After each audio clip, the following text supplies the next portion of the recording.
আমি লাইফস্টাইলকে অত্যন্ত সিম্পলভাবে মেনটেন করি, কারণ অনেকগুলো কাজ করতে হয়, ঘরের কাজ, বাইরের কাজ।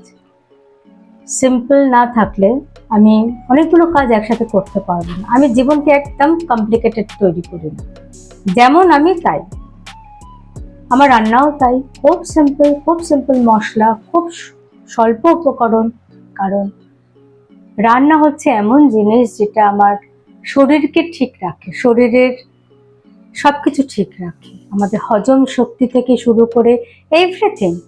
যেখানে শরীর ঠিক থাকে সেখানে কাজও করা যায়। মা বলতেন শরীর হচ্ছে সম্পদ। আমি আমার রান্নাঘরে 1 ঘন্টা সময় দিই। আমার আজকের রান্না পমফ্রেট বেগুন দিয়ে কারি। তো পমফ্রেট আর বেগুনের যে মিলন, বিউটিফুল। কারণ আমি এটা খেয়ে দেখেছি যে খুব সুন্দর হয়।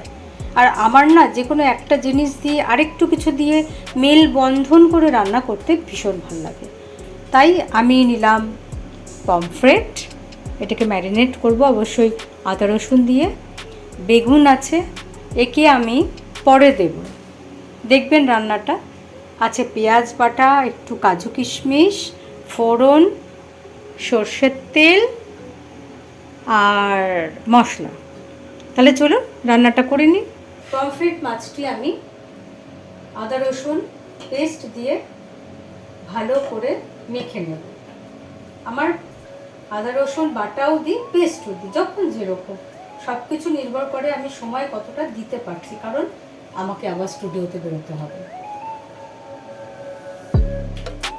তাই ঝটপট করে রান্নাটা করে নিই। পেঁয়াজটা দিয়ে দিয়েছি, দিলাম জিরে গুঁড়ো, গরম মশলা, হলুদ। এবার ভালো করে এতে আমি কষতে দেব।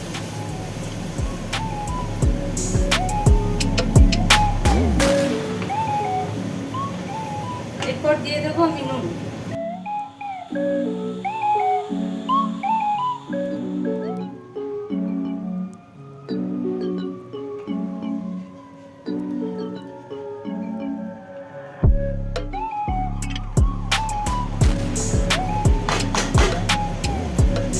এবার এটাকে একটু ঢাকা দিয়ে দেবো।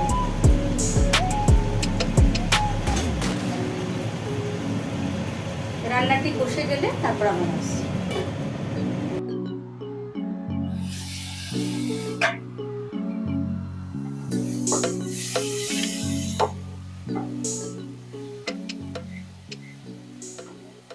আমার সবটাই কাঁচা লঙ্কায় রান্না, কোনো আমি শুকনো লঙ্কা দিই না এবং চিনিও দিই না। সুগারটা, কাঁচা চিনিটা যতটা পারি আমি অ্যাভয়েড করি।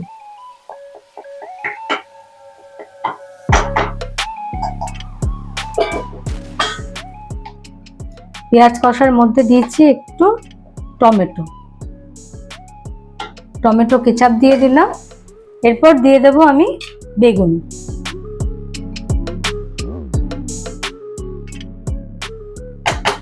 আমি একটু ফ্লেমটা এবার বাড়িয়ে দিলাম, তারপর ঢেকে দিলাম।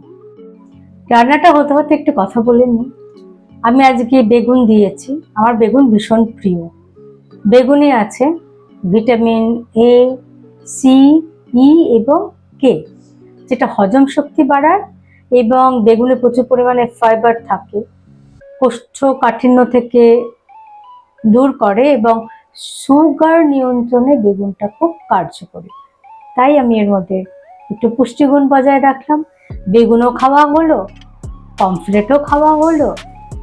আমরা যারা ওয়ার্কিং লেডি, কম সময় আমরা কি করে তাড়াতাড়ি পুষ্টিগুণ বজায় রেখে রান্না করি।